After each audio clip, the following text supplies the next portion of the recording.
Hey and welcome back to Fanfic Reading. Today we are reading How It Feels by Raalm and ToxicExotic. I hope you enjoy.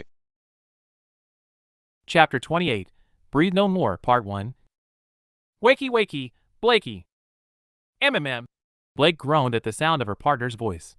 Go away. Aw, come on. The bed dipped, and she felt a finger begin to repeatedly press her back. RWBY cook you breakfast. RWBY doesn't cook, Blake replied, and gave her partner a small kick in the back. And stop poking me. Fine. She helped me cook, Yang answered, though the poking didn't stop. And it's getting cold. I think you have about 30 seconds until it's no longer edible. 29. Yang. Another poke. 28. Will you? More fingers joined in and began to claw at her side. The soft tickle sent a jolt through her that caused her body to react and try to get away. 27. Stop it. Blake laughed, unable to keep it in any longer. But her partner didn't stop. Instead, she continued, until finally she let out a gasp. Oh, okay. Okay. I'm getting up. Good girl. The grin on her partner's face was infectious, and Blake couldn't help but grin back. She did, however, push the brute away as she tried to kiss her cheek, only to receive a stuck-out tongue. You're getting more fun in the mornings. I'm always fun, Blake replied and sat up with a yawn. You seemed happier today, though. That was a given since she hadn't seen her partner at all yesterday, or even for part of the day before. The blonde had been locked up in a room with Coco and Velvet so that they could talk about their issues, and it seemed like they had at least made some progress. Though from the way Yang's face fell at the mention of it, there was still a way to go. We're dealing. There's still a lot to talk about, but it's a start, I guess. They're probably calling you stupid a lot. Heh. Yang scratched them back and gave a nervous grin. Pretty much. You know they're right, don't you? Yang let out a deep sigh and let her hand fall. After a moment of thought, she returned to the bed and sat down again, though she kept her hands to herself. I know. Just being back here is tough, I guess. Brings back a lot of memories of Mom and Raven. Didn't realize how much Beacon allowed me to escape from them. Just allowed you to punch stuff to your heart's content, Blake replied and placed a hand on Yang's shoulder to feel the slight shake of the blonde silent chuckling. But honestly, Yang, if you ever need to talk. Thanks, Yang replied with a nod. You know that goes both ways, right? Blake replied with a nod of her own. She thought back to yesterday when she had told RWBY the truth about her father. And though she was still unsure as to when she would call him, it really had felt good to talk about some of that stuff. If you promise to come to me, I'll promise the same. Yang's lilac eyes gazed into hers for a few seconds, but she quickly gave another nod. Satisfied with that, Blake pushed her shoulder to indicate for her to get off the bed. The blonde complied quickly, but in typical Yang fashion, seized the quilt and took it with her as she left the room. No going back to sleep. With another groan to herself at the sudden cold that assaulted her bare legs, Blake pushed herself out of bed.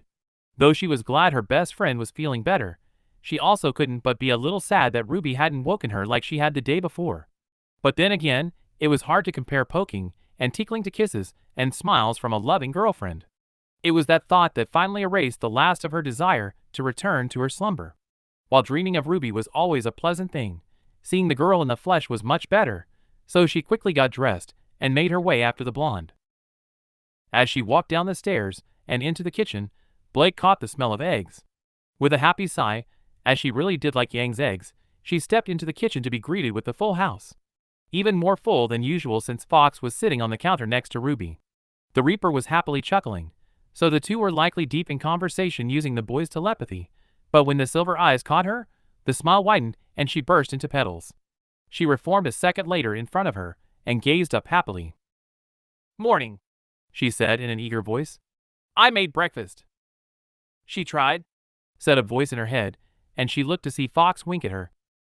Yang told me, Blake replied and leaned down to kiss her. Didn't tell me what you cooked, though? 1 minute. She moved back over to the microwave and pressed a few buttons to turn it on. As the inside lit up, Blake saw an omelet inside. You could heat it up quicker by pulling your sister's hair and putting the plate on her head. Hey, Fox, Yang called in a sweet voice and held up her middle finger. Love you, buddy. To nobody's surprise, Fox bit a hole in the middle of his slice of toast and threw it so that the bread landed perfectly on Yang's finger. The boy may be blind, but Blake knew his senses were better than anyone else's in the room. In response, Yang pulled it off and took a bite from the corner before she threw it back at him. Please, can we not have another food fight? Weiss sighed from the table where Coco and Velvet were sitting. It cost a lot to have my uniform dry cleaned last time, and I would rather not have this outfit dirted. Yeah, what she said, Coco agreed. Blake and Velvet both murmured their agreement too, and the former made her way over to the microwave where Ruby had pulled a plate from it. The smell of fish greeted her immediately, and she felt her mouth water at the smell. She no longer cared if the food was good, since she knew she would finish it regardless. When she took the plate, Ruby reached into the drawers and handed her a fork as well. Thank you, Blake said, and took a small bite of the omelet. The flavor had been dampened a little by having been reheated, but it still tasted pretty good, so she gave her girlfriend a small hum of pleasure that put a smile on the girl's face. So what's everyone doing today? Me, Coco, and Fox are going to pick up Yatsu from the docks, Velvet replied in a soft voice as she turned to Tai, who was sitting on the far counter with his coffee. I really hope the extra people are not an imposition. Please, Tai said with a dismissive wave of his hand. It gets lonely around here with the girls gone. The extra noise has been great. I need to pick up some stuff from town anyway, so I can come down with you. Oh, can you get me more cookies? Maybe. Bakery should have some oatmeal ones. Blake let out a chuckle as Ruby gave a playful dry heave and sat down at the table next to Weiss, who turned her nose up at the microwave food. She ignored her though, since fish was fish, and happily enjoyed the meal that her girlfriend had helped prepare. What about you? Blake asked her teammate as the other went back to their conversations. In truth, Weiss' words about being a sixth wheel had hit her a little. Though she knew Ruby wasn't going to be abandoning the heiress anytime soon, she also knew their relationship was pulling the girl's best friend away from her more than usual. No matter how Weiss acted, Blake was aware of just how much Weiss valued their friendship, so there was a little guilt there about that too. Training with Yang, the snow-haired girl said. I want to practice my time dilation a little more. I've been a little too focused on summoning that I've been neglecting my other skills. Well, summoning is useful. It's also a crutch that takes time to do and will not always help me. That's true, I guess. Weiss really was awe-inspiring with her training. When Blake had first been placed on the same team as the girl, she'd been a little annoyed by her own belief that the heiress had likely not even earned her place, and simply bought her way into the school. However, she had been quickly corrected by just how much time she saw the girl spend in the training rooms. She quite often spent hours longer than anyone else due to her multitude of abilities. From time dilation to summoning to simple ice glyphs and platforms, the girl repeatedly ran drills every single day to hone each one to perfection. And those hours spent training clearly paid off. She was top of the year, even above Pyrrha on a technical level, though the Mistralian often still won their sparring session, and Blake had yet to actually beat her in a fair fight. And that was all before she could summon for longer periods. Yang could use the touch-ups anyway. She's favoring her right again. Maybe because I'm right-handed. Yang scowled and put an arm around the heiress' shoulders. You should really fix that, the heiress said testily. She's right, Yang, Blake replied. You've been a little more predictable lately. Yeah, Yang said with a shrug. Been a little more focused on mixing and kicks and stuff. Then we shall work on both today, Weiss said firmly, and pushed Yang's arm off of her. As the blonde let out a small groan, Weiss stood from the table and pointed to the bowl of fruit on the side to produce a tiny white glyph that pushed an apple into the air to be caught by a black glyph. As it was held in the air, a sword appeared next to it and cut it into 4 parts, which each traveled to a member of the team on their own trail of glyphs. All of them took it, and Weiss held an eyebrow up at the brawler. We need to be in control of every single part of ourselves, body and mind. Weiss put extra emphasis on the last word.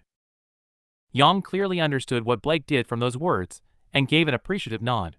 With that acknowledged, the Elysian took a bite of her apple slice and left the room without another word.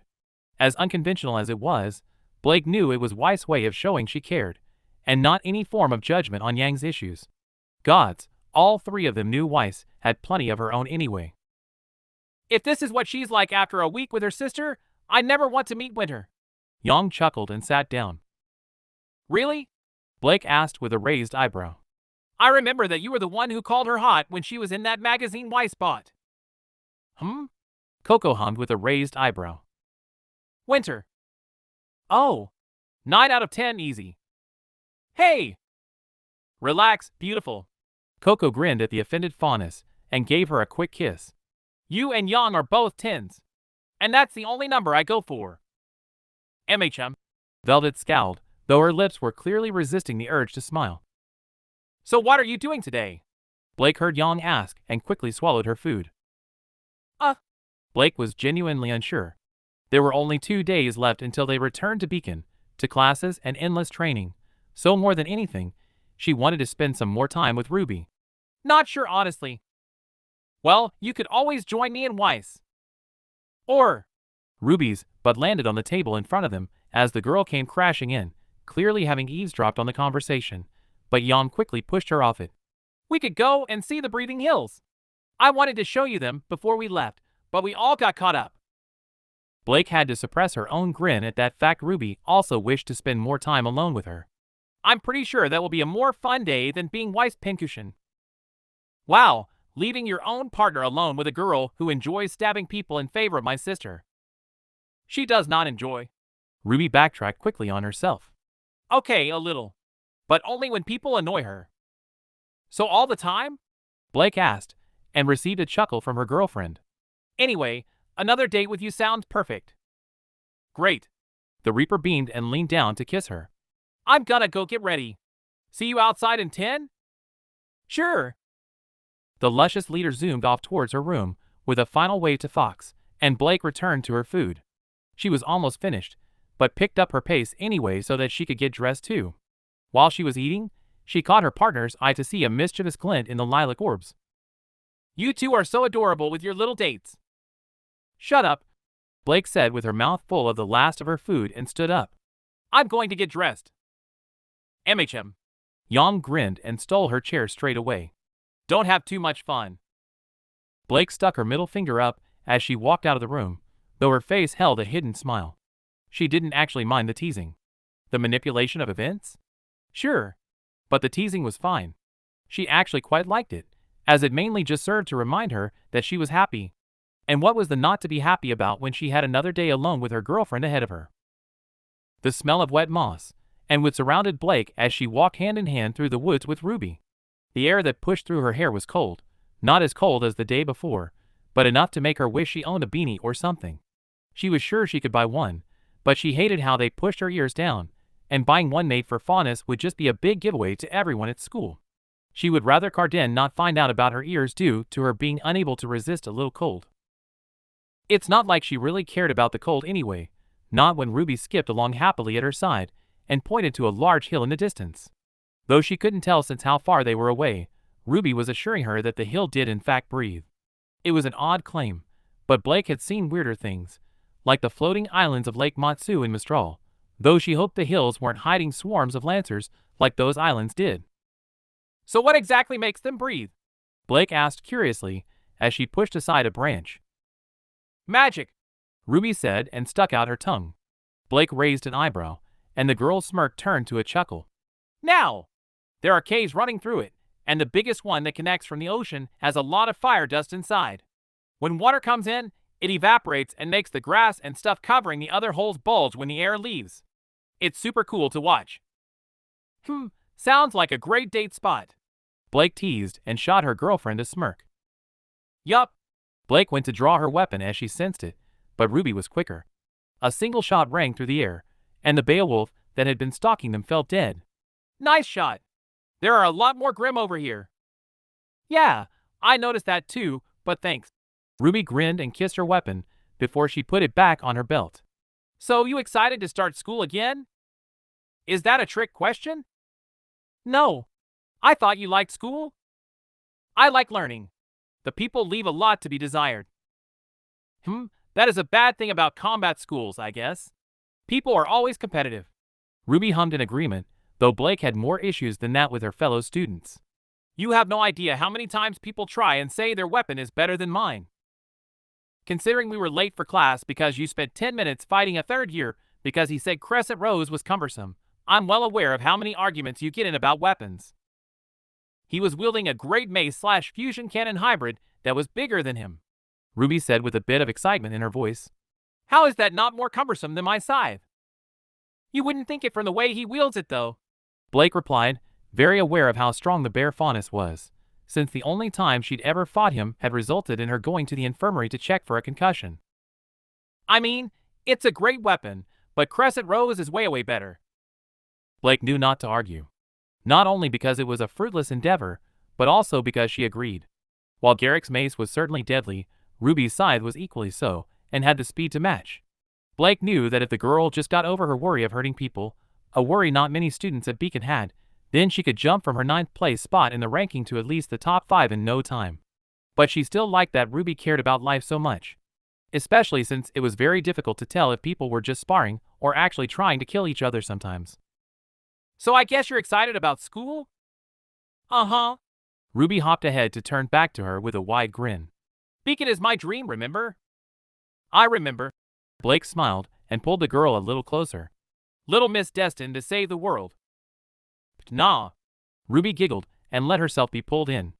As her body pressed against Ruby's, Blake reached her free hand up to gently caress the girl's cheek, while the one that was previously holding her hand slipped to the Reaper's waist. You'll probably do more than me. I doubt that. Blake sighed, while she enjoyed the way her girlfriend's eyes fluttered with every slight movement of her thumb. I still have no idea what I'm going to do when I leave. I don't either. Ruby shrugged and Blake felt a pair of strong arms slip around her waist. I know I want to keep people safe, but all killing Raalm will do is keep them safe for a day. I don't really know what I'm going to do beyond that. Blake hummed with uncertainty. Ruby was right about that, but she already knew where the girl would probably end up in 2 years. Maybe you can design some crazy powerful village defense system like the world has never seen. You are still aiming for the weapons development program for our 3rd year, right? MHM. Ruby smiled happily as a glint entered her silver eyes. Maybe I can make something that fires scythes. That would be so cool. Blake shook her head at the childish vision, though she wouldn't be surprised if it actually came to exist one day. You've not got any of your future courses planned yet? Blake shook her head.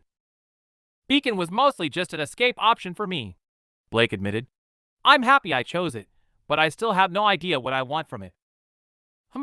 Ruby mimicked her earlier hum.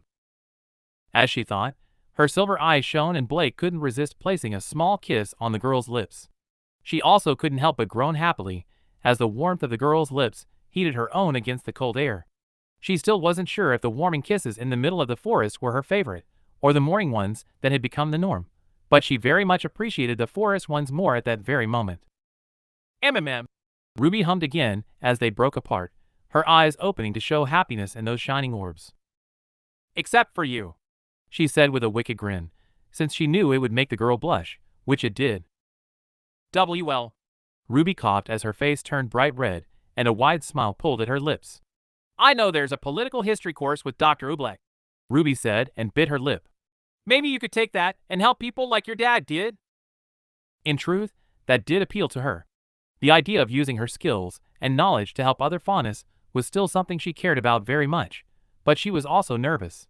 Her past had shown what her helping faunus looked like, and though she knew she had been groomed with only the worst part of their present treatment, history held much worse things. She didn't quite trust herself to explore those paths again, still scared of awakening what she knew still laid within her.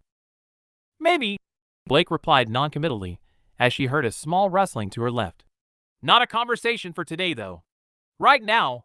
Her hand pulled away from Ruby's cheek, and she quickly drew her sword. In a second, it was transformed into its gun form, and the creep that had barely emerged from the foliage turned to smoke from a single gunshot. I just want to see that hill. Then stop making us stop, Ruby laughed. Ugh. Blake groaned and sheathed her sword so that her hand could slip around Ruby's waist too. But I like you being close and you're warm. We can go inside the hill and see the Blaze Lake when we get there. Does Patch have a name for everything? Pretty much, Ruby chuckled. It is very warm in there though. I like warm. Her mischievous implications made Ruby turn red again, as she clearly remembered what joke had occurred last time. They were really warm.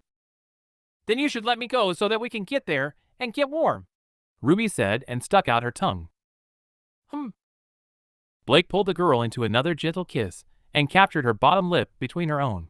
Just like Ruby had days ago, she gently bit down on it and felt the girl take a sharp breath, clearly from pleasure since the hands on her back gripped her shirt tighter. After a second, she pulled away and released the lip.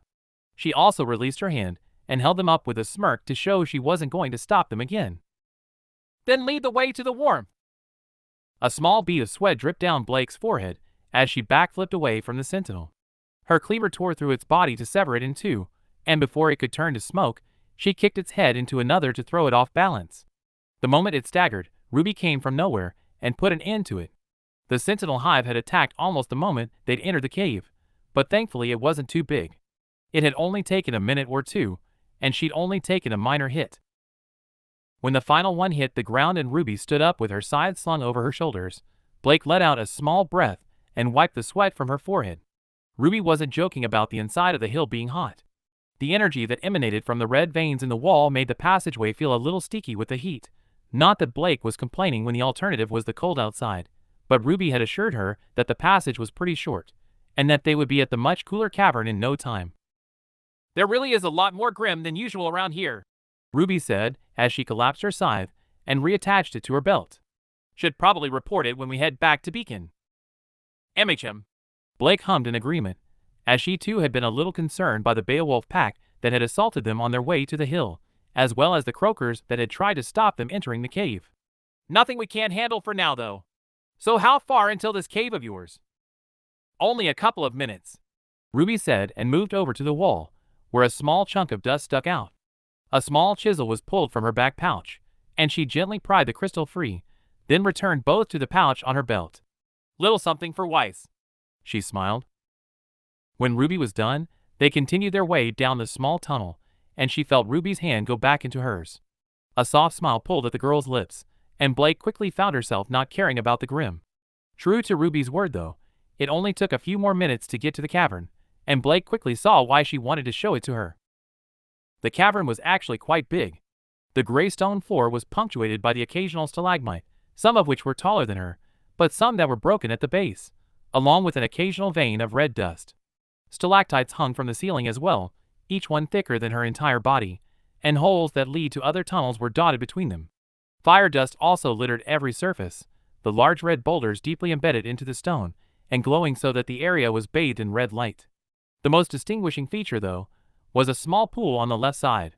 Though in all fairness, it really wasn't that small, since it could easily have fit 10 people. This, Ruby let go of her hand, and stepped forward with her arms outstretched, is Blaze Lake. It's pretty, Blake said, and her voice reverberated around the cavern. Before Blake could stop her, Ruby slipped her boots off and ran forward and jumped into the small body of water. What are you doing? Blake laughed as the water rose to the girl's knees. Our clothes will dry off in a couple of minutes here. Ruby smiled and kicked some water out of the pool, only for it to evaporate as it touched the floor. Come on! Ruby's hand was held out, but it only took a couple of seconds for Blake to make her decision. Even if she didn't dry in seconds, she really didn't care about being wet. So with a flirty smile, she ditched her shoes too and took her girlfriend's hand and stepped into the warm water. She glanced to her left and saw a lighter spot under the water that she figured was a tunnel to the ocean. This is what makes the hill breathe, Ruby said like a proud tour guide. When the tide comes, the basin overflows and the fire dust slowly evaporates it all. Shame it's not doing that today. Does suck I didn't get to see it, Blake admitted, as Ruby had also seemed disappointed when they had seen the hill wasn't breathing like the girl had said. But this more than makes up for it. Good. Ruby chuckled mischievously and leaned down to flick some more water in her direction. Blake quickly dodged it and sent some back in return. It felt stupid, like something she would have done years ago back on Menagerie, but it was undeniably fun. A couple minutes passed with them both flicking water at each other, and though their clothes quickly grew a little heavier, the water was warm enough that Blake didn't mind. Finally, though, Blake dodged a particularly large splash and captured the younger, laughing girl in her arms. As they both laughed, Blake looked down at the girl and allowed herself to revel in the stunning silver that shined with happiness. It was almost by instinct that her hand lifted and brushed Ruby's wet fringe behind her hair, but as she did, the laughter slowly faded and she felt her stomach flip. It still astounded her how much she liked that sight, How amazingly calm she always felt in those moments of looking into the girl's eyes. However, she was also aware of the other things, like how Ruby's hand had balled into a fist on the front of her shirt and was slowly pulling her in, the way her breathing felt a little labored. Finally, as their lips pressed together, she closed her eyes and felt the earth move beneath her. The kiss felt different than the others they had shared. There was desire there, but it was controlled. As Blake felt her body pulled into Ruby's, she slipped a hand behind the girl's waist and held them both firmly in that position. Not that Ruby made any attempt to pull away. In fact, the girl pressed in closer and leaned up on her toes so that they were even height. As she did, she heard a small hum of pleasure from the girl and, knowing that Ruby was likely okay with it, she brushed her tongue over the Reaper's lip and was immediately granted access. The earth moved again as Ruby's came out to meet hers, and Blake quickly found that Ruby was better than the last time they'd gone that far. It was only natural, of course, and Blake gladly enjoyed it. However, as her hand slipped into the girl's hair, the earth shook again, much more than last time, and a different feeling overcame her. Fear. Dread. Both of which quickly drowned out her desires. She knew that fear, remembered having felt it twice during her stay on the island, but never as strong as it was at that moment. And clearly Ruby felt it too, as the kiss was quickly broken and Ruby took a step back. "Be Blake," she muttered, her silver eye widened with fear as she stepped away from the entrance. "We need to go." Blake didn't want to turn around, as she knew what awaited her, but she knew she had to. So as she let her girlfriend pull her backwards, she spun around and saw it stood in the entrance to the cave, which was also the only exit she could see. The first thing she saw was its glowing red eye. It burned such a deep scarlet that it was even visible in the red light of the agitated dust, but the other was pure black and held a dark scar in the shape of a cross signifying that it was damaged. Each was set above a long, gray snout that held sharp teeth, each one so large that its mouth seemed to be forcing open in a snarl, with two fangs the size of her forearm in front. Above the eyes were the antlers, a tangled mess of thorn bone that stuck out 3.5 feet from its bone-plated head. A head that looked down on them, since the beast was huge. Easily 18 feet in height, and unlike the average Grim, its body was covered in what looked like burned skin. But Blake knew it wasn't. The burned-looking skin was actually muscle that was stronger and far more resilient than average Grim flesh. But that was only in areas that she could see. Sheets of white armor with red veins streaked through the fur on its back, over its ribs, and even covered its legs and curled into claws. She could also see 3 long tails hanging between its legs, each one tipped with a length of white bone that looked incredibly sharp from the grooves they left in the ground behind it. She could feel its power, feel its age. Every tiny hair on her body stood on end as she stepped out of the pool and felt the stone on her bare feet since. Power rolled off the thing as it watched them move, and she focused on Ruby's hand to suppress the shiver that was trying to run through her. "What do we do?" she asked. "Weapon out?" Ruby hissed as she drew her scythe and extended it to its full form. Very purposely, she held it out so that it was visible, and Blake did the same. "It sometimes doesn't attack huntsmen." At her word, the beast's eyes fell to the weapons, and Blake held her breath. It was clear the thing understood that if it attacked, they would fight back. But did it know they likely couldn't take it? How long had it been alive? Clearly quite some time, and likely longer than anyone else on Remnant. It must have seen plenty of fighters, plenty of battles from the scars that were visible. Had it recognized that the people it fought were getting stronger with each generation? She hoped so. Time seemed to slow as they slowly circled the cave and waited for its decision, her entire body tense and ready to spring into action at the slightest sign of danger. However, just after a particularly nasty snarl, the ancient creature began to walk away from the exit. Away from them. "Slowly," Ruby whispered as the bees circled them. Taking Ruby's advice, Blake kept her pace steady as they made their way towards the exit. Though its eye was still on them, it seemed it was going to let them pass and avoid the fight. It wasn't uncommon for older Grimm to do just that, as they seemed intelligent enough to not want to die. So just as they reached halfway, Blake let her breath go at the fact it was allowing them to leave. But she quickly wished she hadn't. The Helk stopped. The red eye burned brighter, and it finally sensed it. Their fear. The breath of relief had given them away. And it was still much too close to the entrance for them to make a break for it. But that didn't stop Ruby, who had obviously noticed the change of mind too. "Run!" They'd barely covered half the remaining distance when a torrent of flames cut them off and forced them back. When the fire finally died down, the Hulk slowly stalked its way back to cover the entrance, and they retreated further back into the cave. Smoke folded from between its teeth, and its mind seemed to have settled for the fight. It was done with waiting, done with the stalking, and the black smoke that curled from its body showed it was finally going to do what it wanted. Kill. At that realization, though, Blake's fear faded slightly. It was no longer a bargain, no longer simply appeasing the creature so that it let them pass peacefully. It was a fight for survival, something she was used to. And to survive, she needed to be calm. So she gave Ruby's hand a firm squeeze, and then let it go to unsheath her sword. "We just need to get out," Ruby said firmly, a calm to her own voice too, as her hand moved to the bolt of her sniper. "Get past it, and we'll be fine." "And how do you suppose we do that?" Ruby took a moment to think. "Blind split." Blake knew what the girl meant, and gave her girlfriend a nod. As the ancient grim lowered its head once again, Ruby spun in place to whip up a storm of petals. A ball of red burst from them, and since they were slightly off target, Blake collapsed her weapon and put a bullet into it. As the ball exploded to obscure the thing's vision, she pressed her fingers against Ruby's side and pushed away with her semblance. Just in time too, as the plume of fire tore through the petals and engulfed the clone they'd left behind. She hated having split up in such a dangerous situation, but going on separate sides was their best chance at escaping. As they ran down opposite sides of the cavern towards the exit, Blake saw the Hulk turn to face Ruby and swipe at her with its antlers, and though she managed to dodge it, the angle of the attack meant she had to double back or be hit. At the same time, its tail lashed around at Blake, and though she too managed to dodge them, she didn't dodge the hind legs. As it bucked, one of the legs caught her shoulder and sent her spinning into the wall, and by the time she corrected herself, it had already turned towards her. Its clawed front hooves came down, but Blake dashed back into the cave and landed beside her teammate. "Well, that didn't work," Ruby said nervously. "We might have to fight until we can get out." "Can we even win against that?" Blake asked. The creature had yet to make another move, except to block the exit again. "I hope so."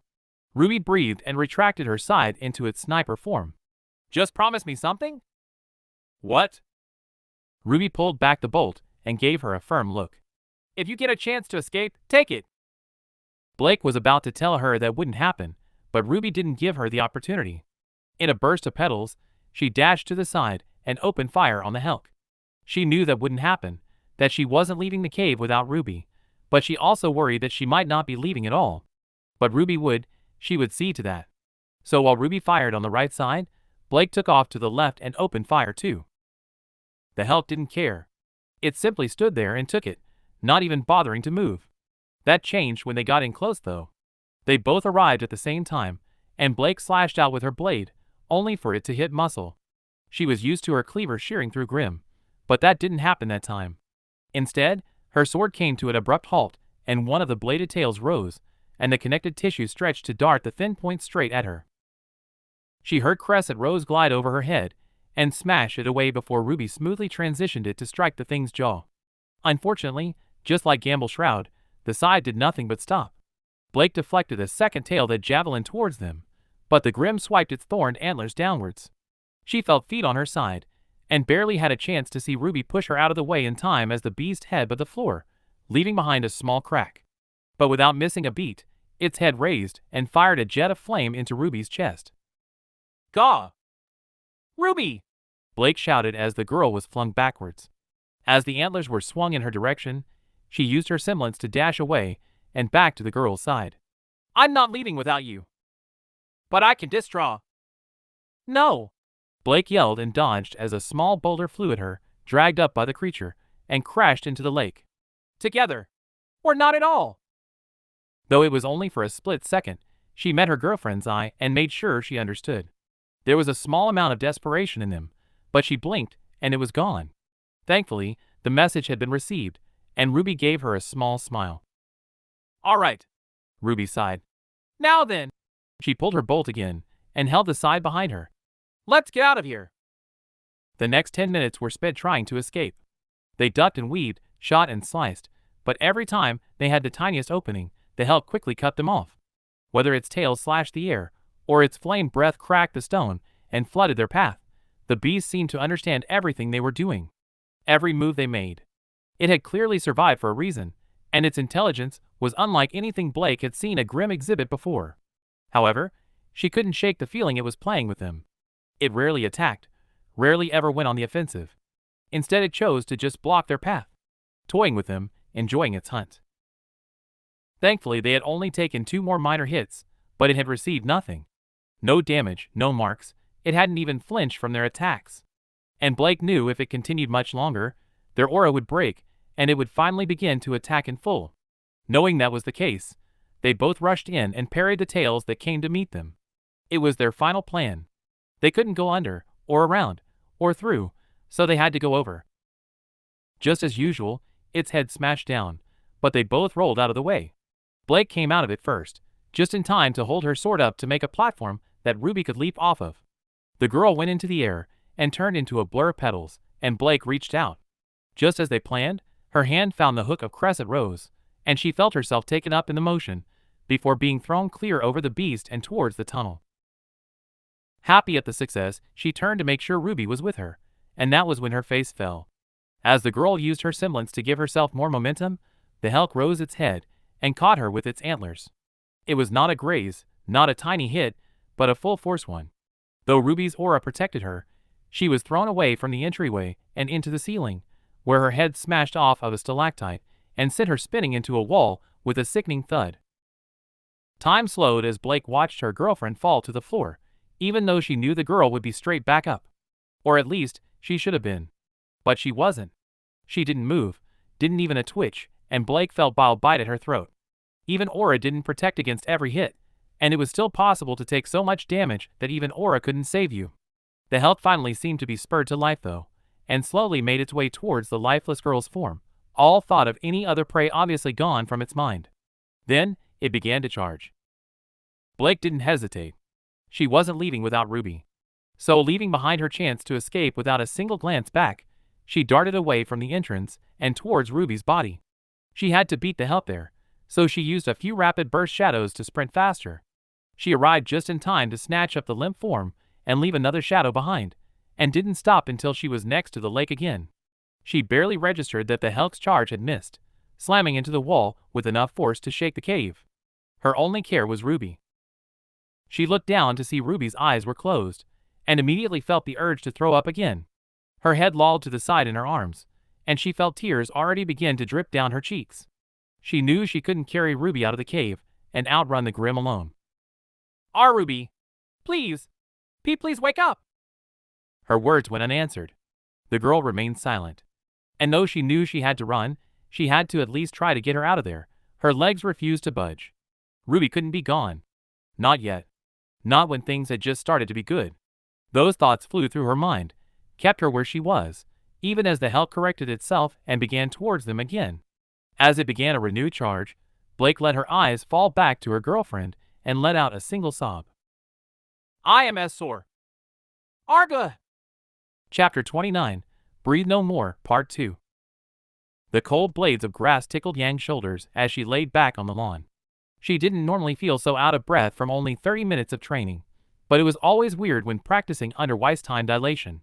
Everything felt incredibly fast, but also incredibly slow. She hated it. The way the entire world slowed to a crawl, the way the leaves practically stopped midair, and sound felt drawn out. It all felt surreal, and the only way that she could cope with the worry of it sending her crazy was to keep moving. Each 5-second submersion into those blasted time fields felt like 5 minutes of real time had passed for her, and Weiss had put her into them 7 times so far. 5 minutes where her body moved faster than it should have, and left her muscles aching slightly more each time. But she also knew it wasn't supposed to feel like that. Sorry, Weiss groaned and leaned against her sword. I'm still getting it wrong, aren't I? Just a little. Yang grunted and lifted herself up to her sore elbows. You'll get it though. I know. Weiss sighed and sat down on a stool. It works fine on me. I'm just struggling to find what others can handle. Hey, I can handle a lot. And yet I'm still overcharging you and making you collapse. Not like it can kill me. Yang grinned, though she quickly shot her friend a wary look. Can it? Not if I only keep it active for a few seconds, Weiss replied. I know Winter can keep it active for nearly a minute and be fine, but she is far more skilled than I am. She's also got like 7 years on you, Yang reasoned as she felt her scroll vibrate and pulled it out to see Ruby's aura drop a tiny bit. The couple had likely just encountered a few minor grimm on the way to the hill. You really shouldn't compare yourself to her. It's an apt comparison since she is literally me, Yang. Weiss scowled. Same abilities, same weapon type, same semblance. Everything. Except she isn't you. Yang shook her head and sat up. Trust me, you'll be where she is in no time. And by her age, you'll be even better. Maybe. Weiss sighed and stood up again. It's good to see you are back to giving your pep talks again, though. Yang chuckled nervously and scratched the back of her head again. It was still a little embarrassing to be reminded of the little freakout she had a few days ago, but having her fears out in the open did feel better. The entirety of the day before had been spent in her room with her girlfriends, discussing it, and they'd been very quick to point out how stupid she was being. They had talked about plenty of other things too. It was still unclear what was going to happen in the future, since Yang still didn't know what she was going to do herself, but she knew she wasn't going to let Velvet give up her dream of opening an academy in Menagerie. Velvet and Coco had insisted that they would stay in Vale for a year until she graduated, but Yang didn't want them to put their lives on hold. She herself only had 2 real plans: explore Remnant and maybe find Raven. The latter was still undecided, despite Crow having already told her that she tends to take up camp near Lake Matsu. But that was all in the future, and until she was sure, she wasn't going to hold the people she loved back. If that meant she spent a year without them, then so be it. Yeah, well, Yang said as she accepted the hand that was offered to her and used it to pull herself up. Since I attend a prestigious academy, you could say I'm a peppy little preppy. I don't know why I bother. Weiss groaned in disgust, though Yang finally let out a little chuckle. Relax, Snowflake. Yang grinned as she felt her scroll vibrate again. I appreciate you worrying about me. She pulled the device open to see Blake had taken a hit too. Again, it was only small, but she couldn't help but be curious about what they were fighting. So with a tap of her partner's icon, the map popped up, and she saw that they were on the beach next to Breathing Hill. It wasn't uncommon for croakers to gather there, but she knew they wouldn't give the couple any real trouble and pocketed the device again. They okay? Weiss asked. Yeah, looks like they're having fun without us though, she replied and stretched her shoulders. Ready to go again when you are. All right. The snow-haired girl nodded and raised her rapier to focus on the yellow glyph that appeared at Yang's feet.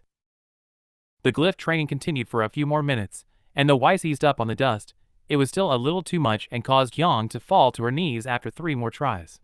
The most disorienting part had to be the world returning to normal speed, since the sudden motion made her feel slightly queasy. However, her weekend clubbing antics had made her very good at holding back vomit.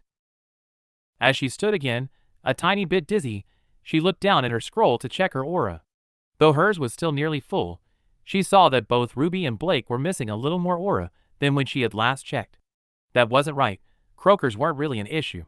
So with another tap, she pulled up the map again and saw they were directly on the hill, though from their approach, Yang guessed Ruby had taken Blake inside to the small lake. Yang? She zoomed in a little and saw that their markers were on the left side, and breathed a sigh of relief as their aura was not moving, so they clearly weren't in combat. Sorry, she breathed. Just making Sue. She cut off as the markers began to move again. She was at max zoom, so she could see the markers' position clearly, and both seemed to be edging away from the lake. A little too slowly for her liking. It felt off. Wrong. Her entire body heated up a little as she saw the dots slowly moving around the wall of the cave-in, like they were giving something a wide berth. I'm sure they're fine, Weiss said, clearly having noticed how tense she'd become. Maybe, Yang replied as the girl came over and checked the map too. Just feels wrong. Sure enough, barely a second after the words left her lips, the dots jumped back and Yang felt her heart stop for a second. They were definitely fighting something by how they'd moved, and they were being cautious. Too cautious. Maybe we should.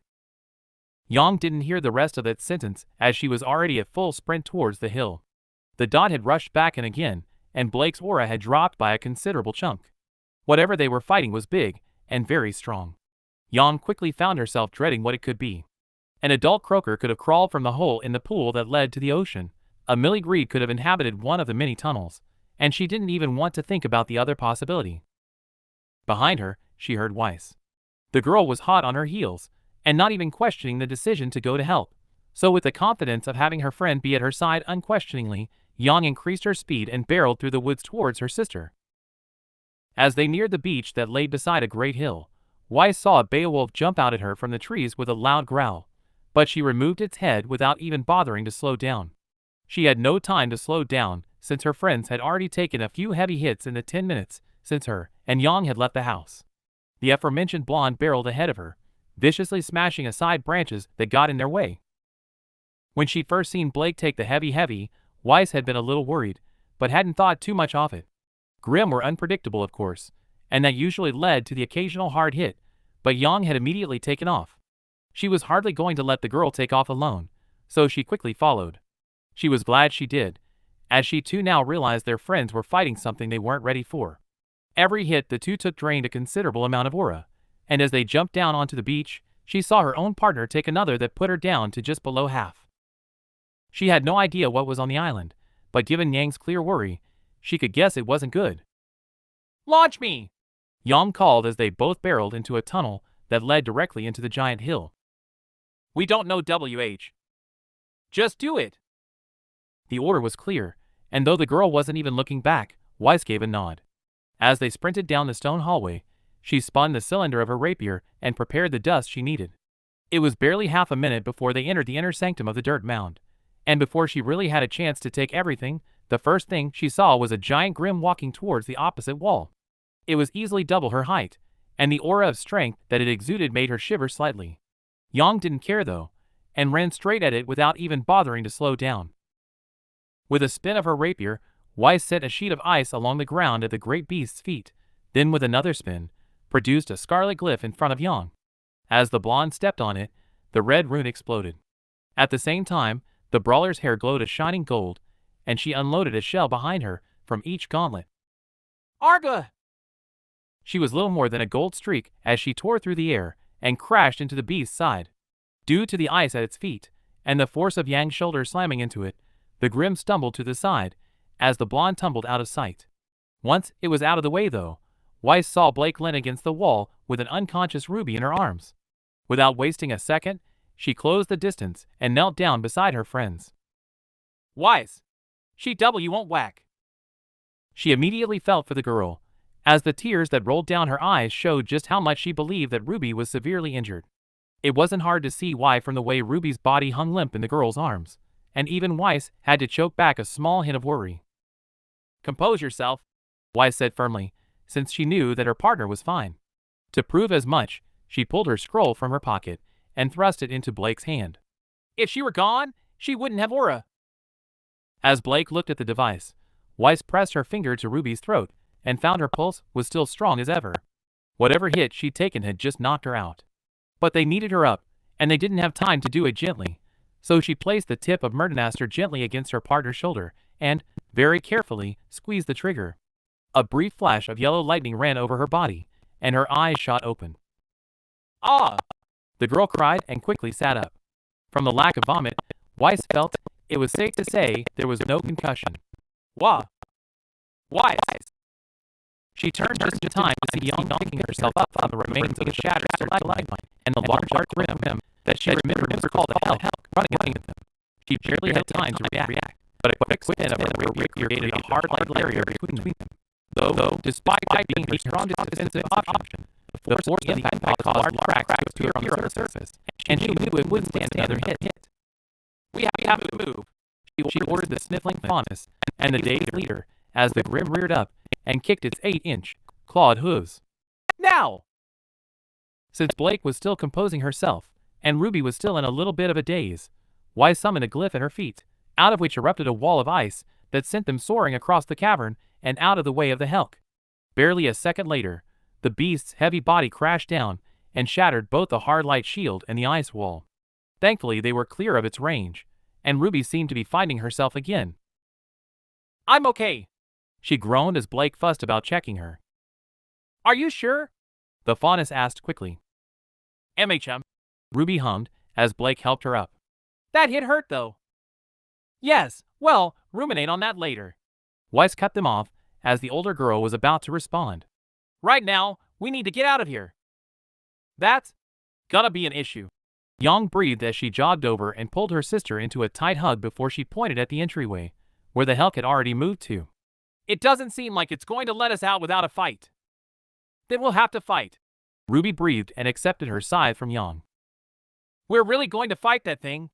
Weiss replied while she watched the Helk patiently observe them. It was an unnerving sight in and of itself. Looks like we don't have much of a choice, RWBY replied and pressed a button on her scroll. I just alerted Dad, so we need to either fend it off long enough to find a way to escape, or until he can get here with help. All right, Blake said and wiped her eyes. We'll follow your lead. As always. Weiss glanced back at her partner and gave her a small nod. For all her reservation on the girl's behavior and her tendency to act like a child, she knew RWBY took combat seriously and generally led the team well. It had taken a while, but she had finally come to trust her and the plan she devised. So as she watched Crescent Rose extend to its side form, she turned back to the Helk and waited for her instruction. Thankfully, she didn't have to wait long for the first attack to be called. Freeze or burn! RWBY was vaguely aware of where her teammates were thanks to her training with Fox. It wasn't much, but she had the basic concept of sensing aura down, as did the rest of her team, so was easily able to tell who was who in the dense fog that Weiss and Yang had created. She could also sense the emptiness that stood in the smoke. A complete void of anything that gave away the Helk's position and how it moved, or more correctly, how it didn't move. It was still standing in the entrance, and though RWBY couldn't see its actual movement, she felt the hairs on the back of her neck stand up as a red glow began to emanate from that end of the cave. The thick stream of fire tore horizontally through the air, and RWBY ducked beneath it as she ran at the beast. The one bad thing about the fog, however, was that she couldn't see the stalagmites and chunks of dust that jutted up from the ground. Every now and then, she felt her foot slip on a small slab of rock, but she managed to maintain her balance, though there was sometimes a small pop behind her that told her that she'd caught some dust instead. It only took a couple of seconds to arrive at the creature, and as she did she felt Weiss arrive at her side and a glyph form in front of her. A small torrent of wind erupted from it to clear the smoke around the Grimm's face, and RWBY sent a burst of petals into it. The red ball caught the slipstream to travel upwards, and RWBY glimpsed the telltale red of the beast's flame follow it. Another outline joined it. Yang slammed her right fist into the side of its snout. It barely budged. Though its head did move a couple of inches to the side, it was barely anything, and it quickly snapped its maw back into position and flipped the blonde backwards. Without a second wasted, it slammed her down with its antlers, and even the wind tunnel couldn't slow Yang's descent as she shattered the glyph and crashed into the floor. The impact and expulsion of the wind dust from the glyph forced Weiss back, but RWBY caught her and dashed away as a tail hurtled towards them and embedded in the ground where they had been mere seconds ago. Yang was pulled out of the way by Blake's ribbon that landed in her hand seconds before one of the front hooves slammed down and cracked the ground. Well, that didn't work, Weiss breathed and straightened out her dress. We just need to get it away from the entrance, RWBY sighed, still not used to carrying people with her semblance. We just need to get it angrier so it moves. Yes, Weiss said and deflected a small boulder that was kicked at her. What we really need to do is to anger that thing. A small explosion echoed off the side, and RWBY looked around to see what had happened. The smoke had thinned quicker than it should due to the fire dust heating the area and causing the air to rise, so she was able to see that one of the dust rocks had exploded where the boulder Weiss deflected had hit it. Thankfully it was a big rock, but it did give her an idea. So with a small look at her sister, who looked back, RWBY gave a small nod. Checkmate! She instructed her partner, who, despite a small groan, ran off without question. As Blake and Weiss rushed in to attack, both being nimble enough to dodge its attacks but not get in many of their own, RWBY turned to her sister and pointed to a lump of dust not too far away. Think you can annoy it enough to get it moving? Definitely. Just be careful. We don't want this hill coming down on us. Yang gave a firm nod and ran at the other wall where there were a couple small chunks of dust protruding. As Yang worked on prying them free, RWBY dashed in to help her friends just as Weiss was slashed across the back by a stray tail. The heiress saw her coming and quickly backflipped out of the way, and RWBY took her place. The three of them struggled with the Grimm for almost a minute, but even still, it refused to budge. Even when Weiss summoned her knight, one kick from the ancient beast's hind legs turned it back to smoke. It really didn't help that their attacks were barely phasing it. While they could dodge most of its blows, they were barely able to counter because their weapons were ineffective. Blake's weapon lacked the power to pierce the tough muscle, Weiss lacked the physical strength, and her own was so big that the strips of thick, red-veined armor kept stopping her blade. Even as Blake tried to slash at the thing's neck, where there was no armor, while Ruby picked Weiss up from another hit, her blade glanced off, and the arm was captured by the creature's clawed hoof and pinned against the floor. "Hey, ugly!" Yang shouted as Blake struggled to free herself. "Eat this!" She tossed a large dust crystal the size of her fist at its head, and the red gem exploded on impact. Blake let out a small cry of pain since she was caught in the explosion, but the Hulk finally recoiled. Its head flung to the side slightly, and it reared up on its hind legs. Yang threw another, and another, until the beast let out a small roar that shook the cavern and threw Blake at her. However, it seemed the plan had worked to a degree, and it took a few steps forward, though Ruby knew that only meant they were in more danger. The Hulk had clearly been toying with them before, taking its time, but that looked to be over, and it was ready to kill. With another step forward, it shot a burst of fire at her and Weiss, and though Weiss jammed her rapier onto the ground to create a wall of rock, the flames made it crumble in less than a second. They barely managed to roll out of the way as the torrent burst through, but just as it did, Yang hit it with another crystal, and the creature changed its trajectory. The hellfire ripped through the air towards the two and left cracks on the wall as it traveled. However, though both Blake and Yang managed to duck the actual flame itself, it clipped a large dust rock which quickly exploded and sent them both flying as it shook the cave. They landed a short distance away from Ruby with a grunt and slowly pushed themselves to their feet. "I hate that shit!" Yang breathed as her hair glowed slightly. "We just need to." She was pushed out of the way by a ghostly white Beowulf as a hoof slammed down where she had just been. There was barely time to recover as a tail swung viciously towards her, but she dropped to a knee to dodge it, and saw the Beowulf get sliced cleanly in two in her peripheral. By that time, Yang had already rushed in to help, but the Hulk slammed it head down, and the blonde barely avoided the antlers with a sudden shotgun blast to reposition. She transitioned it into a spinning back fist against its jaw that was quickly turned into a hammer fist. As the fists were brought down, her hair glowed a dazzling gold, and a loud thud echoed around the space as they found their mark and shoved the Grimm's head into the ground. Not that it stayed there for long. Yang barely managed 2 more punches to its skull before it sharply raised its head and knocked her aside. Before she could even land though, Blake jumped on the large snout and fired off a few shots into its face. The bullet sparkled white and yellow to create a miniature flash that blinded the creature for a second. Ruby dashed at it, her scythe at the ready as the beast's head flailed from side to side and dislodged the faunus. A loud snort filled her ears as she hooked her weapon around its neck and swung herself onto its back. The second she landed, the Grimm began to buck angrily in an attempt to get her off. "Wise! On it!" Ruby knelt down and gripped a piece of armor to get a better perch as the girl pressed her rapier to the ground and summoned a wall of ice under the front hooves. The sudden glacial eruption pushed the beast up onto its hind legs.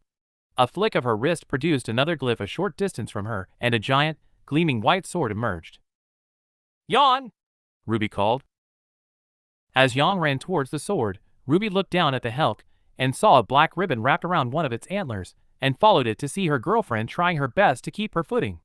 A black glyph appeared at her feet, Weiss' attempt to support her, and she pulled with as much force as she could. Another look to her left showed that Yang had grabbed the sword and was running full speed at the Grimm, so she finally let herself slide to the side and secured herself with the blade of her scythe. "Arg!" Yang swung the blade with as much force as she could muster. At the same time, Ruby fired off a gravity shot and Blake pulled on Gamble's shroud with the help of a pair of hands that were protruding from another glyph behind her. Their combined force finally succeeded in throwing the creature off balance, and Ruby rolled to escape being crushed by the creature's weight as it came crashing down. As she rose to her feet, she brought her scythe up in a smooth arc to sever Blake's ribbon. "Go!" she yelled as they finally had a clear shot at the entrance. While the Hulk writhed on the floor and tried to get up, Weiss released all of her glyphs, and the 4 bolted towards the tunnel. All they needed to do was get inside it, and Weiss could create a big enough ice wall to stop the creature from following them for a while. It wouldn't take long at full speed to get back to the beacon. Ruby's thoughts of escape were cut off as she saw a large, red boulder fly past her shoulder. She could still hear the Hulk struggling behind them, and figured it must have smacked it by accident, but the dust rock soared over their heads towards the ceiling. "Ruby, the—" Weiss' words were cut off as the boulder slammed into the rock and detonated. Her entire world shook, and she was blown aside by the force of the explosion. She barely registered that Yang's arms had wrapped around her as she flipped through the air, but the soft landing and mess of blonde hair told her that she had been caught.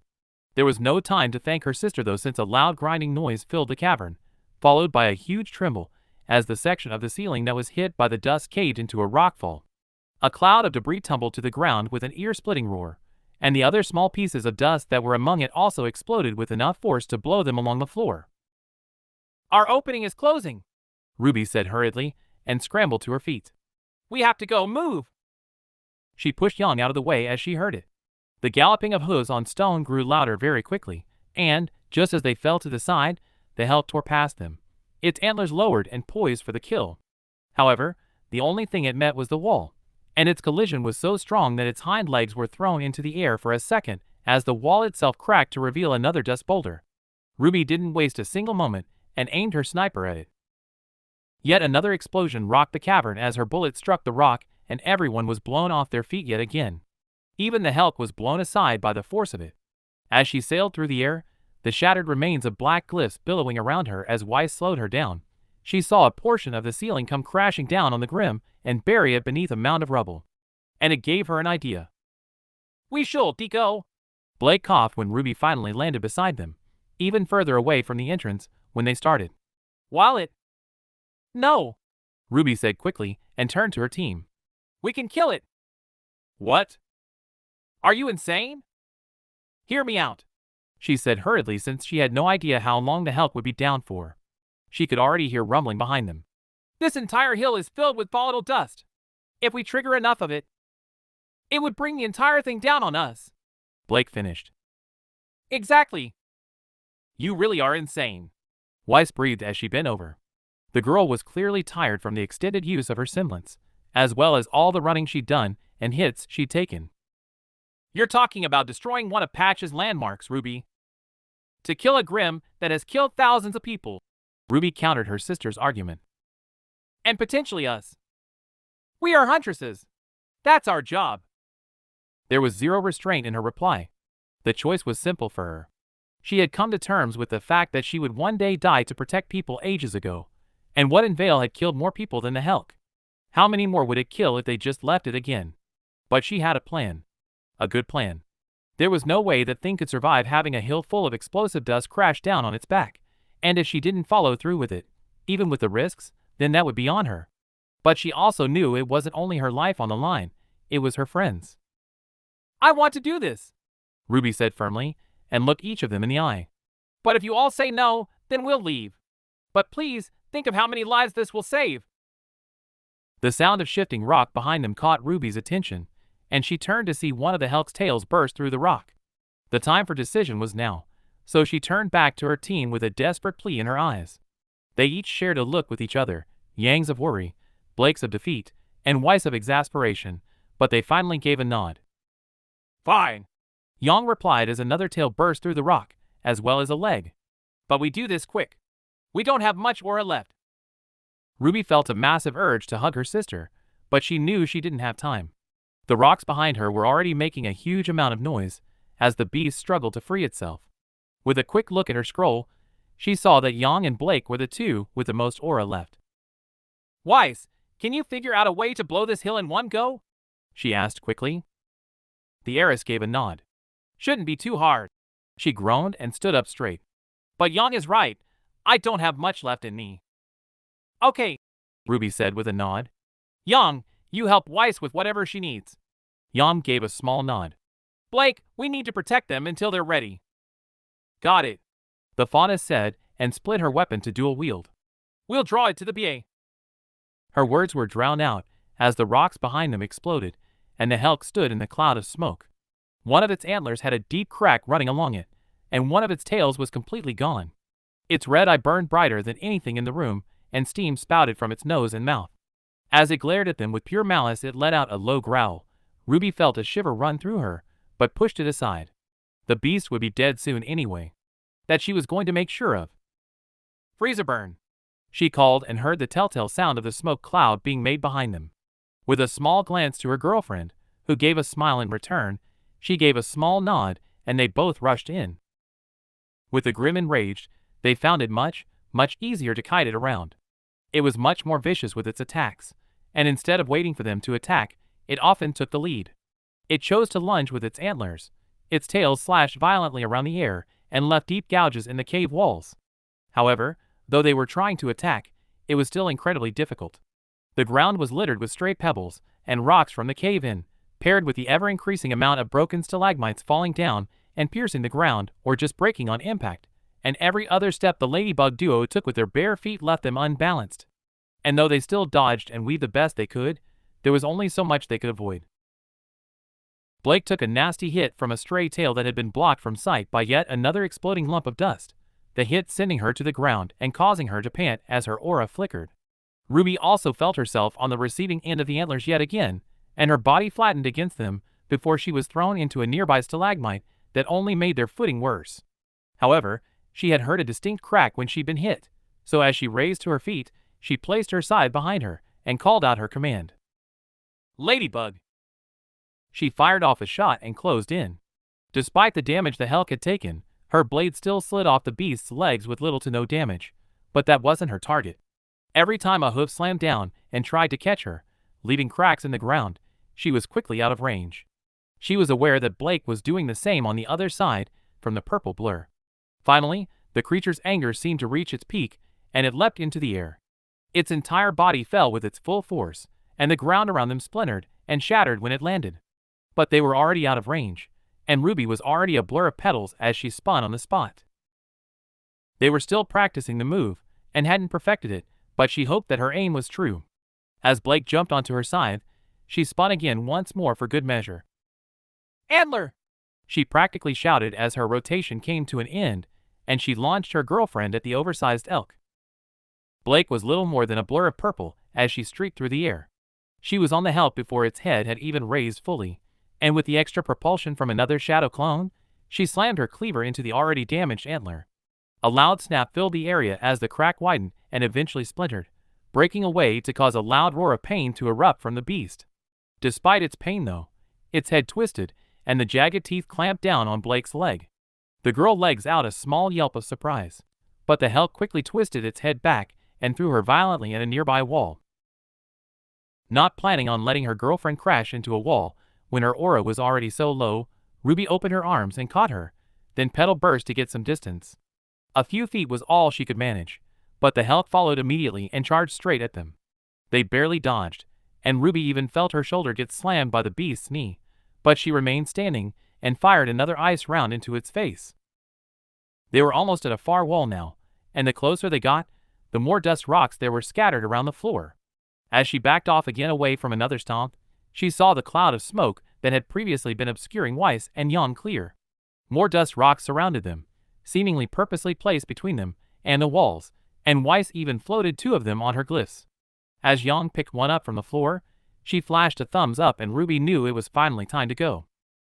Blind split! She called and felt Blake take her hand.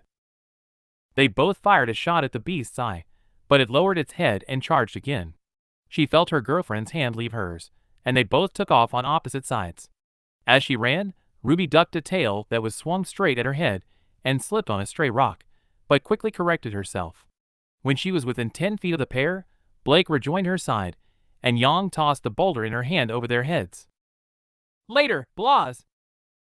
The loud explosion that erupted behind them cut Yang off and was punctuated by a roar of pain, followed by a bunch of smaller pops that RWBY guessed was the dust she had seen littering the floor earlier. The force of it pushed them forward a little more, and they rode the current to boost their speed as Weiss and Yang took off ahead of them towards the tunnel. They were only halfway there when the rapid sound of hooves on stone filled their ears, and Weiss turned to look back. Shoot the dust! She yelled breathlessly. Both RWBY and Blake spun on the spot as the Helk approached the floating boulders, and each of them took aim. They fired off a single shot each, and the dust erupted with a colossal boom just as the Helk ran between them. Before the Helk could even hit the floor, the explosion triggered a chain reaction of all the other strategically placed dust surrounding it. Once it touched the wall though, The reaction triggered the numerous veins that ran through them, and the cavern shook so badly that Ruby fell over. The sound was horrendous. The ear-splitting sound of grinding rock was all she could hear as the wall split and burst open. Stalactites fell from the ceiling as it crumbled and smashed onto the ground, quickly followed by massive chunks of stone that revealed a network of tunnels that allowed the hill to breathe. Before she could watch too much, though, she felt herself being grabbed roughly by the hood of her cloak and dragged to her feet. She couldn't hear her sister at all, but the blonde practically threw her towards the tunnel, and they both continued running. She could hear the devastation behind her, the tremendous rockslide they had caused that was now filling the favorite spot of many people on Patch. There would certainly be a few people unhappy, but there was no way the Helk was going to survive. Even as they ran through the tunnel, the ceiling and walls around them were cracking and rupturing, and the spray of rock and dust filled her vision. She worked her legs as hard as she could to stay ahead of it, but she knew from how much louder the noise was assaulting her ears that the collapse was gaining on them. The other issue was that Weiss was falling behind. Ruby knew her partner's stamina was much lower than anyone on the team, and running to their aid and having to fight must have drained her too much. Though she was trying her best to keep going, her legs clearly began to stumble, and her speed had dropped significantly. But Ruby wasn't going to let her down. She wasn't going to let her partner's end come in a rockfall that was her own idea. So despite knowing it would take the rest of what she had left, she activated her semblance and wrapped her arms around the heiress' waist. She boosted as much as she could and raced down the tunnel. She could feel Blake and Yang hot on her trail as they all ran for their lives. But finally, light blazed ahead of them. The end of the tunnel was approaching fast, and Ruby didn't bother to slow down until she was clear of it. The smell of salt water and sand filled her nose, and she closed her eyes to block out the sudden blaze of light that threatened to blind her. Just as she did, though, she collided with something hard and felt her aura shatter as she spun out of control. Weiss flew from her grip with a small yell of surprise, and a sharp surge of pain ran up her arm and through her body as she landed face first in the sand, very aware that her arm was in a funny position. "Ruby!" She couldn't even move to see who the distant voice belonged to since her entire body was screaming in pain from the exertion of the fight, but she knew it was male. Her mind slowly clicked, and she recognized her dad's worried tones, and a couple of seconds later, she felt herself being pulled onto her side. Her eyes quickly found the man with his blonde hair, and she saw the 4 members of Team CFEY rush past him to get to the other members of her team, who were laid out on the beach too and panting heavily. "What the hell happened?" he half shouted over the sound of explosions that were still coming from the hill as it continued to fall. "LLK," she gasped back as she tried her best not to throw up from the pain that pulsed from her arm. His face creased with worry, and he looked towards the hill with a furrowed brow. As he did, a loud bang came from halfway up and scattered more debris around the beach, and Ty quickly hunched over her to block her from the rain of stone. Once it was done, he pulled away and signaled to Coco, who was fussing over Yang. "We need to get them back to the house, now." "It's fine." Yang coughed and rose to her feet with the help of Velvet and Coco. "We killed." "This is not a discussion, Yang." His head turned to Yatsu as he helped Blake try to stand, only for her legs to give out. There was blood on her thigh, and while it wasn't much, it was enough to tell Ruby that her aura had broken. "You and Fox help those two. I have Ruby. We have to ammo." He was cut off by another explosion, though it didn't sound like dust that time. Rocks hurtled towards them at high speed, and had Coco not slammed her bag against a rather large one at the last minute to alter its course, Ruby knew she and Ty would have hit. And with no aura, she likely would have died then and there. However, that was the least of her concerns as she looked at where the explosion came from. A side of the hill had been completely blown away to expose a cavern that Ruby didn't know existed, and stood at the entryway, slowly making its way into the daylight, was the Helk. Ruby had no idea how it had survived the cave-in, but it had. Its remaining antler hung limply from its head, only connected by a thin piece of muscle, and the previously bright red of its eye was nowhere to be seen as its head swished blindly from side to side. Cracks littered its armor, and deep cuts peppered its skin. The entire left side of its chest seemed indented, but it was still standing. And that set a wave of fear through Ruby. The moment she felt it, the beast had stopped its swinging and pointed directly at her. Before she could even take in what it was doing, Yatsu stepped in front of both her, and Ty and flames crashed into his chest. "Sorry, Petal," Ty said quickly, and leant down to kiss her forehead before he stood up. "Yatsu, take her." Keep her safe. WH. No. Ruby protested and Ty ran at the beast and Yatsu picked her up in his arms. Dad! Let me down! Despite knowing that there was no way she could fight Yatsu's grip, she tried to struggle out of it and only succeeded in hurting her arm more. But she wasn't going to let her dad fight that thing alone. Sorry, Ruby, he replied in his deep voice. I can't do that. His head turned away from her to his team. Coco, I advise we move. We're calling. Yang, wait! Yang slipped free of her girlfriend's grip and tore after her father. The two girls made to go after her, but quickly found their paths blocked by Fox. She'll be fine, he said firmly. Let's get these three to safety, then we'll come back for them. It looked like Coco was about to fight back and shove him aside, but Velvet grabbed her arm. He's right, Coco. It's the smart choice. Coco glanced to the side, and Ruby could see the glare soften on her eyebrows as she looked at her girlfriend.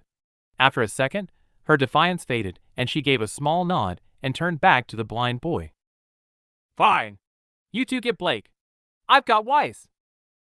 The fact they were about to leave Tai and Yang, who was already on low aura, to fight something that had survived a whole cave system crashing down upon it, brought her back to reality, and she renewed her attempts to struggle. She didn't care that she had no aura left, and that her arm was beginning to hurt more, as it hung uselessly at her side. She would happily give her life to help her family. Ruby, Yatsu grunted. Please stop struggling. Let me go, she cried as her family grew further and further away, and she saw her sister take a hit to the chest that put her on the floor. Let me. Yatsu, just wipe her. I'm not going. We can't Just do it before she damages that arm more. Coco snapped firmly. Yatsu slowed his pace, and panic ran through her. She knew his semblance, what it would do, and she couldn't let that happen. But he was too strong, and she couldn't fight him, so as he turned her away from the fight, and she felt a hand press against the back of her head, she let out a final desperate plea to the giant. I'm sorry. Please, Dawn. Her mind went blank. She wasn't quite sure why Yatsu was carrying her along the beach, nor why her arm was hurting so badly, but she assumed she'd been in a fight. Her body was certainly exhausted, and she couldn't summon her aura, so everything seemed to say as much. And she was so tired, like she had been running for miles and abusing her semblance. But as she tried to look up, she found her body was simply too tired. She wanted to sleep, and if she was in Yatsu's arms, then she was safe. So with that in mind, she let her mind drift away as her fatigue took her into darkness. Yang kicked herself up from the sand as her dad sank his fist into the side of the Helk's face. A few cracked teeth were knocked out. From the corner of her eye, she saw her team being led away from the fight, and couldn't help but breathe a sigh of relief. She'd seen Ruby's aura break from her landing, and knew from experience that her arm had likely broken from the position it was in, but the girl was still trying to go after their father. It was part of the reason she went instead. She was the only member of their team left with enough aura to fight, to help her dad finish what was started. The Helk was severely injured, and from the way it was thrashing around, blind. The red eye was completely gone, and its attacks missed half the time, but it was still a threat. It bucked wildly in place as its tails were nowhere to be seen, shot off jets of flame in random directions, and charged at the slightest bit of noise. At least before they could predict its attacks, but that was now impossible. As intelligent as it had been before, it was back to being just as smart as the rest of its kind. But unfortunately for them, it still had the strength of an ancient. I told you to leave, Tai growled as she barreled past him, and bent low to deliver an uppercut to the beast's jaw. It may have still had its strength, but it could no longer take the hits as well as it used to. And I told you I wasn't, she growled back. That's not up for discussion. She spat his words back at him with a small amount of venom, and ducked below a particularly vicious swipe from the chipped, elongated claw of the creature's damaged hoof. Before it could come down fully, Tai spun on the spot and struck out with his leg. A flash of yellow pulse from his foot, and the elk's body was pushed slightly to the side. As it landed, it twisted its head and spat a geyser of flame. As she rolled out of the way, she heard the sand creak and crack beneath her feet as it turned to glass. She shot off a blast of her gauntlets as she stood, and slammed her fist its left side to feel that it was far softer than the rest where it had been caved in. However, with that change being unsuspected and the roar that was released making her flinch, She didn't move in time as the teeth clamped down on her shoulder, and it began to viciously shake her back and forth. She felt her legs smack her dad, but he was quick to deliver another aura punch to its throat, and she was released. As she fell through the air, she twisted and delivered a kick to its injured eye. It reared back with another roar, and tried to slam down onto them again, but Yang used her gauntlets to force herself out of the way. The Hulk charged after her, but due to its lack of sight, it didn't quite hit its mark. Instead, it slammed its head into the rock that Ruby broke her aura on, and shattered it to pieces. "It's weak on the left," Yang relayed to her dad, as the fiend turned and sniffed the air. "Then that's where we target," he responded. Without another word, he ran at the Grim, ducking below its attempt to smack him away with its head. As he did, Yang saw him reach up to the antler that dangled uselessly by a thin strand of muscle and rip it off. The roar that was released as it rose into its hind legs made her head ring, but she charged forward anyway. That time she sank her whole shoulder into the left side, and, as it staggered away from her, transitioned into a few shotgun-propelled punches to keep it reeling. As it came back down, the body twisted and Yang felt a strong hoof smash into her shoulder and push her back. However, Tai was already waiting, and delivered an aura-fueled, double palm strike to the ribs that pushed it away and into the side of the now much smaller hill. There were still explosions going off within it as dust continued to erupt and send debris everywhere, so as the beast slammed into the side, yet more rocks and dust crashed down. The Hulk reared its head back and fire gathered in its mouth, and she saw a rather large dust rock drop and cocked her fist back to load a new shell, and punched out. Her rocket hit its mark, and the dust exploded again to leave another large hole in the hill and throw the fiend aside. When it got back up a second later, its bottom jaw hung open, and most of the teeth were missing. But it still didn't care. It charged again, and Yang ran out to meet it. She knew how much damage she had taken, and that her aura was almost out, but she also knew that meant she was at her strongest. That was when she burned brightest, but she knew she couldn't burn for long. So as they both drew closer to each other, she channeled her semblance into every part of her body, and felt the heat well around her. 5 feet away, she stopped and let everything burst free. "Arg!" She summoned every ounce of strength that she could and slammed her fist into the armor of the Hulk's lowered head and felt pain tear through her. Cracks and pops filled her ears as the armor shattered and she unleashed the rest of her shells.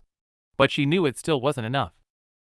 Despite her giving it her all, the head withstood her attack and the neck pressed back against her.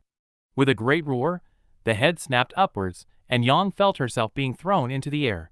Before she could even land, she saw the hind legs come for her again, and she crossed her arms to brace for the impact. However, even though she braced, pain still surged through her as she shot backwards and slammed into the hill. Her head spun as it smashed into the rock, but her aura held. However, she knew it wouldn't hold again. One more hit, and she was done. But that was when she saw it. A large shard of dust a couple of feet away from her. It was sharp to a point, roughly the size of her arm, and as thick as her head. She knew exactly where that could go, but it was dark and inactive. The red didn't pulse like the volatile pieces that were exposed within the cave, and she knew it would need to be activated. Since she didn't have any bullets left, there was only one way to do that. Manually. She knew she should stay still, that she should let her dad take care of the rest since she couldn't take another hit without her aura breaking. But one was all she needed to take. Just one. So even though pain ripped through her body as she did it, she crawled to the sharp dust fragment and tilted it up so that she could use it to help her stand. "Yang!" She heard her dad shout, and the Hulk turned towards him. "Stay down!" "Fuck at!" She growled as she finally got to her feet and raised the dust chunk to her shoulder. Just as the Hulk took off towards her father, Yang took off at a slow run. Tai saw her coming, and instead of moving, planted his feet. Yellow aura flashed around him as he opened his arms wide, only to close them around the beast's head as it slammed into its chest. The force of the impact blew the sand around them away, and the Hulk's hind legs raised into the air as Tai became an unmovable wall. He held firm onto the head as she approached, and summoning the last of her strength, she gave the shard a spin to get a better grip and slammed the sharp end into the soft ribs of the Grim. It wouldn't have surprised Yang if the roar that filled the area as the shard was lodged deep inside could be heard in town. It made her bones rattle and her eyes shut, but she wasn't finished. The dust needed to blow, so she activated her aura. "Just fucky." The result was quick due to her not being careful in the slightest, and the shard began to glow a violent red. The light pulsed a few times, and then her entire world erupted in pain. It ripped through every part of her. From her fingertips to her toes, everything screamed at her. Her head spun and pounded so hard that she was barely aware that she was flying through the air, and even the arms that wrapped around her waist to catch her caused even more pain to emanate across her body. For all she knew, it could have been an hour later that they finally landed, and even though she was protected from the hard ground by a squishy body, it still sent even more waves of pain rushing through her. But she needed to be sure, she needed to confirm it, so as the arms at her side began to move, she opened her eyes to check. The Hulk lay 40 feet away, its head buried in the sand, and a massive hole in its chest. It didn't move, it didn't even twitch, and as she stared blankly, she saw the hole begin to smoke. A great plume of black cloud quickly began to envelop the wretched beast, and despite her pain, despite the cost, a small rush of relief ran through her. She could barely speak as the blackness encroached on her too, and the world began to fade. Dead? It is, Ty said, his voice panicked and rushed. His hand moved to brush her hair aside, and through blurred vision, Yang saw it come away red. She could barely muster up the will to care. She hurt all over, and she was so tired. Yang! Yang! Stay with me! Come on, baby girl! I'm G. She couldn't even finish her word, as the tiredness took her, and her world fell to darkness. Before the sound faded, and her thoughts stopped though, a final one invaded her head. One that made her feel comforted. I saved them. My family is safe. And that's all for today. Thanks for coming by and hanging out. I hope to see you next time.